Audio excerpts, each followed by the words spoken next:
My name is Annette Connolly. I am 36 years old, and for most of my life, I lived a quiet, unremarkable life in Columbus, Ohio. I did other people's taxes. I filed their insurance papers. I sat at family dinners and listened to everyone else be praised while my mother wrapped up her mention of me in 4 words. And Annette is here too. I told myself it did not matter. I had a good husband named Mark, a daughter named Lily, and a career as an accountant that paid well. I had learned, early on, to make myself useful so that people would keep me around. What I had not learned, not yet, was that the family I had spent my whole life trying to earn a place and had been keeping something from me since the night I was born. It started with a party. Last June, my grandparents celebrated their 60th wedding anniversary at St. Andrew's Community Hall. 200 people, for generations, pot roast and clinking glasses, and someone's great-uncle dancing badly near the speakers. My grandmother Martha had planned every detail herself. As she planned everything, she gave a speech about loyalty and family and how the bond between blood relatives outlasts everything else. Everyone applauded. My grandfather Earl, who had been mostly silent since his stroke left him in a wheelchair, sat at the edge of the room and said nothing. He looked at me the way he often did in those years, a long, quiet look that I always mistook for tiredness. I understand now what it really was. My cousin Paige, who has a talent for turning ordinary moments into events, handed out home DNA testing kits as party favors. The room laughed. Most people tucked the boxes away in their purses or left them on the table. My grandmother Martha smiled pleasantly and slid hers under her chair. My mother Linda said the kits were a bit silly. My father Robert walked to the bar without much comment. Nobody thought anything of it.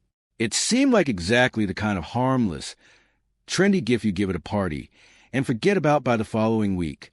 11 weeks later, those little boxes had ended 3 marriages, reshuffled the family inheritance, and shown me that I had a twin sister who had been hidden from me for 36 years.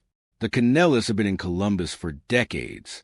My grandfather Earl built a hardware store in 1967, and my grandmother Martha ran it, the books, the staff, the decisions, while Earl handled the handshaking. She ran the family the same way. She decided where Thanksgiving was held and who sat in which chair. She was 79 years old and moved through a room like someone who had never once been told no. On the mantel of her fireplace sat a mahogany jewelry box with a brass latch and a small chip on one corner. It had been there my entire life. When I was a little girl, I asked her what was inside. She told me it was old things that were not for little girls. I never asked again, and neither did anyone else. That box just sat there, year after year, quietly keeping its secret in plain sight. I opened my DNA results on a Tuesday night, while Mark watched a game in the other room. I expected to see distant cousins, maybe some geographical surprises about where our family originally came from. I saw those things, and then I saw 2 words that made me stop breathing. Full sibling. The name listed was Leonard Briggs. I had been told my entire life that I was an only child.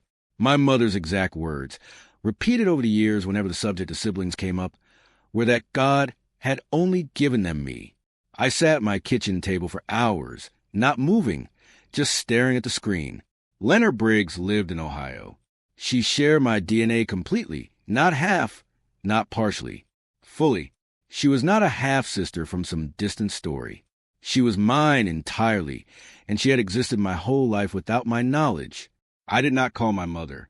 I am an accountant by trade, which means I understand one thing very clearly. If you tell someone you're looking at their records, they will move the records. Instead, I hired a genealogist named Dr. Marilyn Cho and told her everything. I asked her to find out who Leonard Briggs was and how she connected to me. Then I waited. My mother called a few days later, casual as anything, asking if I had ever gotten around to using that silly DNA kit from the party. When I said I had not gotten to it yet, I heard the relief in her voice. She said those tests just stirred up trouble. She said it lightly, like she was talking about gossip, but I knew. She was not warning me away from something trivial. She was frightened. While I waited for Dr. Cho's report, the family began to come apart at the seams on its own. My cousin Dean's results revealed a daughter he had fathered in a secret relationship years earlier. His wife, Carol, filed for divorce before the month was out. Then Paige called me sobbing. Her results showed that her father was not her biological father at all. Martha called an emergency family meeting and instructed everyone to delete their DNA accounts immediately. She stood in the center of the room and told us firmly that nothing good ever came from digging into the past. While she spoke, her eyes moved briefly to the jewelry box on the mantel. She was right that the tests were causing chaos. She was wrong about why. The tests had not created the secrets. The secrets had been there the whole time, waiting. Dr. Cho called me into her office with a folder. Inside was a birth certificate dated March 14, 1985. It listed my mother and father's parents. It also showed what the hospital records confirmed. My mother had not delivered one baby that night. She had delivered two. Lena was not just a sister. She was my twin. Dr. Cho had also traced what happened next. In 1984, my grandfather Earl had accumulated a gambling debt of $14,000 owed to a man named Harold Briggs. Harold and his wife June desperately wanted children and had been unable to have any of their own. My grandmother Martha arranged a solution. She instructed my mother, who was 20 years old at the time, to give one of the twin babies to the Briggs family. In exchange, the $14,000 debt would be forgiven. My grandmother had traded a child to settle a gambling debt. My mother, barely out of girlhood herself, had gone along with it. My father had watched it happen. I drove to my mother's house the next morning and asked her, looking directly at her, whether she had ever been pregnant before me. She looked straight back at me and told me I was her first and only child. The lie was so clean, so practiced, that I understood she had been telling it to herself for as long as she had been telling it to everyone else. When I went to my father, I mentioned the DNA tests. His hands began to shake. He told me the tests were garbage and that I should listen to my grandmother. His shaking hand said everything he was too cowardly to say out loud. I found Lena on a professional networking site. She was a nurse at a hospital 90 miles away. When I saw her photograph, I sat very still for a long moment. It was like looking into a mirror. We had the same face, the same smile, the same way of holding our expression. I wrote her a letter and included a copy of the DNA results. 6 days later, she called me. She told me she had always felt that something was missing. Her adoptive parents, the Briggses, had been loving people and were both gone now. She had tried, years earlier, to find her birth family through official records and had found nothing. I told her why. My mother had gone to the court records office and had the files removed so that no one would ever find them. She had not merely stayed silent about what happened. She had taken active steps to make certain Lena could never come home. Lena and I met at a diner halfway between our cities. When we walked toward each other across the parking lot, we both started crying before we even reached the door. We sat for hours. We tucked our hair behind our ears the same way. We laughed at the same moments. She showed me photographs of her life, and I showed her pictures of Lily. We had been robbed of 36 years, and we both felt the size of that loss. We also both agreed, sitting in that booth, that we were not going to be secrets anymore. Martha called a family dinner under the pretense of discussing the inheritance and how the family should move forward. I arrived with a folder. I sat at the table and listened as she instructed everyone to stop talking about the DNA tests and to stop sharing family information with anyone outside the family. She used the word loyalty several times. Then I stood up. I placed the birth certificate and the hospital records on the table. I told them I knew about the gambling debt. I told them I knew about the arrangement with Harold and June Briggs. My mother began to cry. My father told me to stop. I did not stop.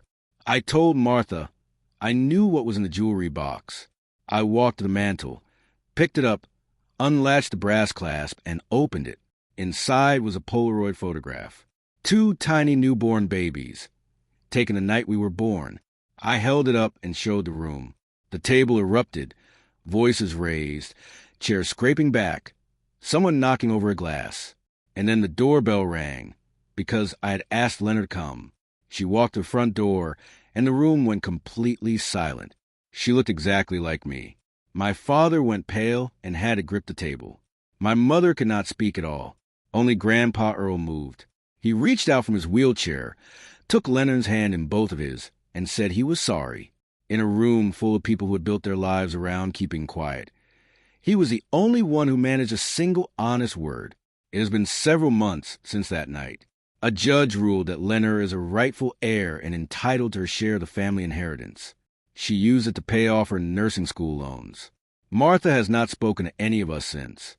She still lives in her house with her jewelry box, though the photograph is gone. I kept it.